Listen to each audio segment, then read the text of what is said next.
I'm Iyit for original name, but call for me are Magdalena.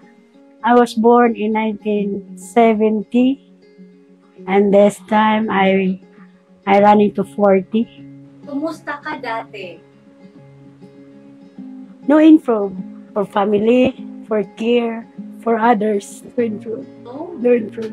Ipag po ako ni Magdalena Bulawan. Hindi naman po siya dating ganyan. Nagkaanak siya 6. Naalala ko lang po, umpisa yata ito sa selos. Kasi yung asawa niya, nag-pedicab po. Ayun, nakita niya mismo na yung pedicab niya, may mga kakarga na mga malita, may mga bag. Yung pala, pasahero lang. Ang pagkano naman ng mga kumpare ng kapatid ko, sabi, ayun, magtatanan na si Myrick. Yun, doon nag-umpisa. Parang galit na galit para siya, suminto na siya sa paghanap buhay. Usually, Katarman is frequently visited by typhoon. So, the effect will be sa distribution ng medicine ng ating mga mental health patients. We have at least 62 cases na nasa iba't ibang barangay ng Katarman. Distributed siya sa 55 barangays. Pag may bagyo, nagkakaroon ng problema kung distribution ng meds hindi pa na-distribute for that time period. Nawawalan siya ng medication for that period. There are times na hindi makaakyat yung health workers going to their barangay health stations. The distribution of medicines will be affected greatly. So, dun nagkakaroon minsan ng relapse yung patient. Lalo na pag kailangan injectable ang binibigay na medication. So, yung ginawa namin, binaba namin siya sa community.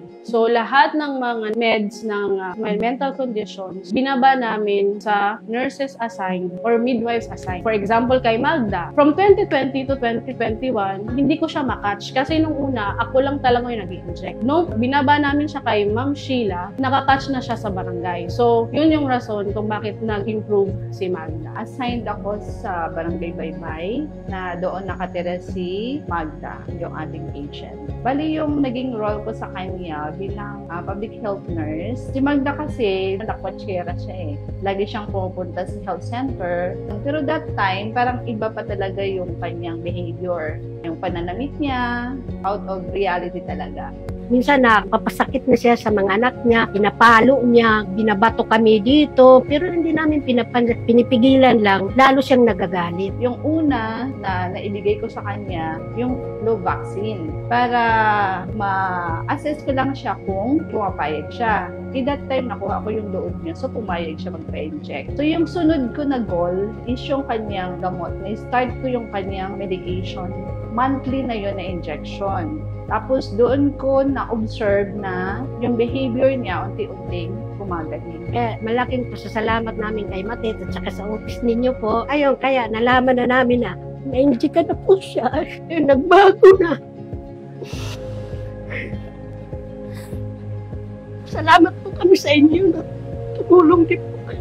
Sana tuloy-tuloy na po yung paggaling niya. Since 2016, we've been implementing this program. Ang major activity or program na ginagawa ng Provincial Health Office is the purchase of antipsychotic medicines natin or mental health medicines in support to the Department of Health. After ng training ng Mental Health Gap Action Program conducted by the WHO, nag-commit kami to support our mental health clients for their maintenance medicines. Annually, bumibili ng gamot ang probinsya para sa mga patient natin with mental disorders.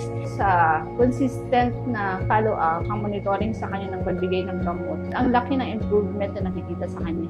Yun yung nag-start na siya magawa ng mga ito, tapos naibibenta na niya. Parang ang laki ng improvement kasi napansin ko na may support na pala yung husband. At saka may involvement na din yung kanyang mga anak. Sa mental health, mas importante talaga yung family para sa mabilis na paggaling nila. Kasi family yung start ng kanyang problema. So yung makakasolver talaga sa kanya is family din niya. Kaya nagpapasalamat po ako sa PHO kasi sila yung nagsusupport sa mga gamot na ibibigay. Tapos sa MHO namin, yung aming coordinator. Maraming salamat, Department of Health, Region 8. Maraming salamat po sa tumulong po sa aking hipag na si Magdalena Bulawan. Sana po marami pa po kayong matulungan na katulad po niya. Maraming salamat po sa Department of Health, Katarman, Provincial Health Office, Katarman. Maraming salamat po sa RHU sa Katarman. Maraming salamat din po sa nurse na na-assign sa Barangay Baybay. Maraming salamat po sa inyong lahat.